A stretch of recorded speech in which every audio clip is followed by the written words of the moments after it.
We can't let that shit slide. Yeah, but we can't start a war over one guy flipping. What is you talking? You ain't gotta do shit you don't wanna do shit, but I can't let that shit slide. This our reputation on the line. In the world of power, a single act of violence can set off a chain reaction of bloodshed, revenge, and power struggles. That's what Tommy Egan has done following episode 1.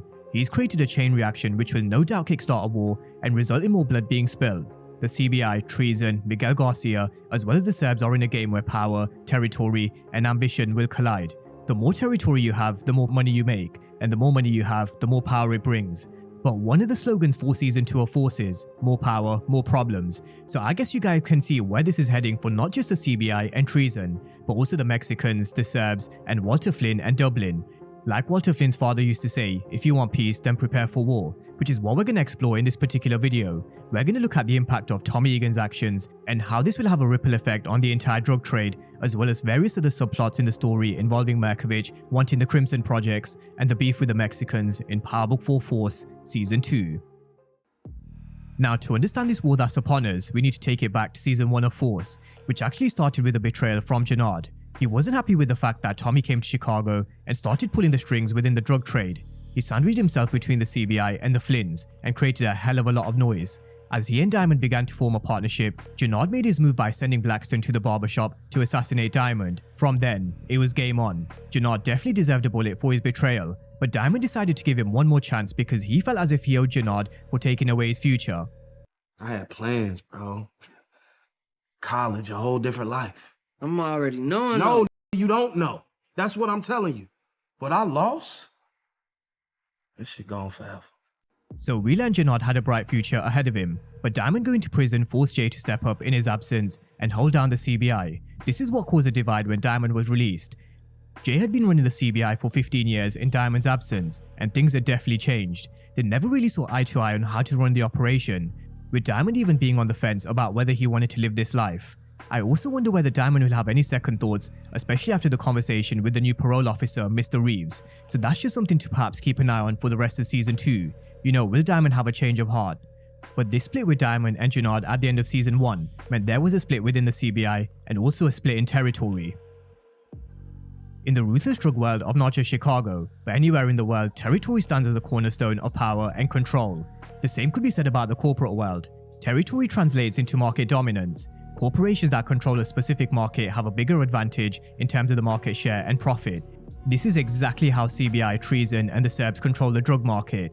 Owning a specific area can certainly be lucrative, for example Chatham or the Crimson projects. Owning the right territory and market can bring in a huge revenue stream, and in a world where money equals power, this is paramount. Intertwined is reputation, and for Tommy, reputation means everything. Law 5 from the 48 Laws of Power teaches us that reputation is integral to power. As a leader of an organization, you have to protect your reputation at all costs. You have to defend your turf and resist any sort of challenges from Treason or from within your own organization. Classic example, Chewy. I think we all knew from this moment on Chewy was on thin ice, especially when he began to question Tommy. Now the CBI was split into two groups. Some members stayed with Diamond and some stayed with Jenard. But Jay's organization is already showing some signs of being disjointed. He was low on product, blocks, and bodies. He also had problems with Markovich, and he knew very well he was going to be short for his re-up with the Mexicans. So he knew he had to do something to try and bring him some more cash, or he ran the risk of Miguel Garcia's wrath. We saw him making a move to take Chewy from the CBI by undercutting Diamond and Tommy's price per bricks. Now this was a win-win for both. Chewy gets his product at a cheaper price, and Jenard gets a valuable soldier and more territory. But this wasn't enough for Jay. He was still short on his re-up and he needed outside investment to make the bag for Miguel Garcia, and also Markovich was still hot on his heels. Now with his back against the wall, Jenard did try and make a move with Claudia, but she was in the process of setting up her own organization with Vic by getting Dahlia off the ground.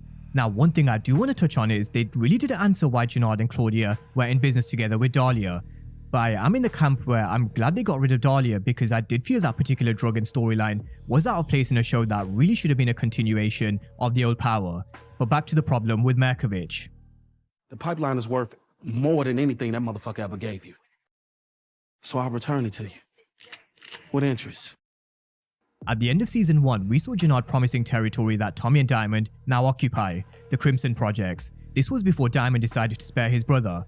Now Markovich grabbed Jenard and told him he wants that territory, but family was his problem, and he wouldn't be getting in the middle of family beef. Now just before we come to Jenard's next move, Markovich does look more fierce this season.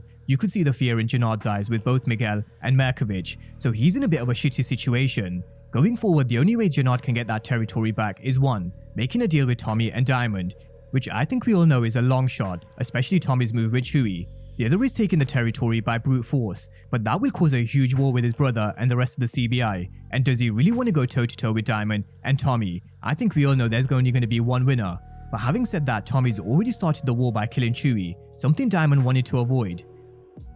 We've already spoken about the principles of Law 5 around reputation, and this is what it came down to. Tommy couldn't let this slide. He said that this was their reputation on the line, and he stormed out the barbershop without talking this through with Diamond. And this is the Tommy of old. This is the Tommy that we were accustomed to seeing in power, him making quick decisions and pulling that trigger. Now, although I do agree Chewy had to pay for his disrespect and it couldn't go unanswered, but I do also agree with Diamond, they should have found another way. But look, we all know Tommy from back in New York. If you disrespect him, then it's pretty much game over. One example that springs to mind from power is Poncho, and we all know what happened to him, so it was never gonna end well for Chewy. Tommy killed Chewy in typical Tommy fashion, but now that Chewy is dead, what are the implications? This is where shit gets real. Killing Chewy sets off a chain reactions and implications that will reverberate through the entire criminal world in Chicago. The immediate consequence is often escalation of violence. Treason will no doubt want to seek retaliation, which will only lead to a cycle of bloodshed that not only puts gang members at risk, but also innocent and loved ones. For example, in the official trailer we do see someone taking a shot at Tommy's car, no doubt potential revenge and retaliation from Chewy's death, and that's a scene that we are going to see in episode 2. It can also result in territorial disputes. CBI and Treason could end up fighting for control over small territory that Chewy was selling his product in, which also causes more violence and chaos. Even if that territory is very small, the percentages and numbers certainly add up. Just like in season 1 when Vic, Diamond and Tommy were all partners, all of them had a 33% share, but it also left 1%. At one point, kissing a lot of profit goodbye. After a while, all them dollars is gonna add up. More money equals more power. But the number one problem I think we all know Tommy and the rest of the crew will have is law enforcement. This will be playing just into law enforcement's hand, because the more blood that's on the streets, the more it's going to fuel Stacey Marks to catching those responsible. Death and violence in the streets tend to mean more presence of law enforcement, and as we've all seen from the various teasers and trailers, law enforcement will be cracking down hard. Cops are going to be everywhere, shaking up soldiers in the street, and even at some point coming face to face with Tommy. We also know blood and wars are bad for business because law enforcement's presence will make life a lot more harder for everybody to make money. And that's the end goal for each of these organizations. It's all about stacking that paper. Now, besides retaliation and law enforcement, another huge implication of Tommy killing Chewy is internal conflict. We all know Diamond warned Tommy about making a move, so when he finds out he killed Chewy, this will probably create a conflict between Tommy and Diamond. Although I don't think it's going to be as bad as the conflict we saw with Tommy and Ghost in Power, it will definitely cause problems at the head of the CBI. Now, this is a huge problem because if this seeps through to the foot soldiers, then it can create more problems. For Jenard and Treason, they're obviously going to want to retaliate, but they need to tread very carefully. Law enforcement's presence is heavy this season, and starting a war with Tommy and Diamond, that is a no-go. But the same could also be said about Jay and his crew. Internal conflicts and how they retaliate could also cause issues.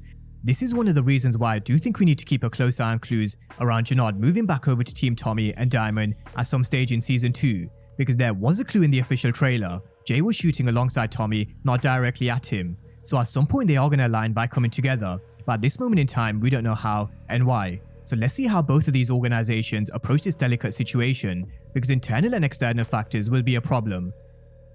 Now, there is also another small matter of Walter Flynn's problems with Dublin, but that's a topic which I will cover with Claudia and Vic at some point this next week.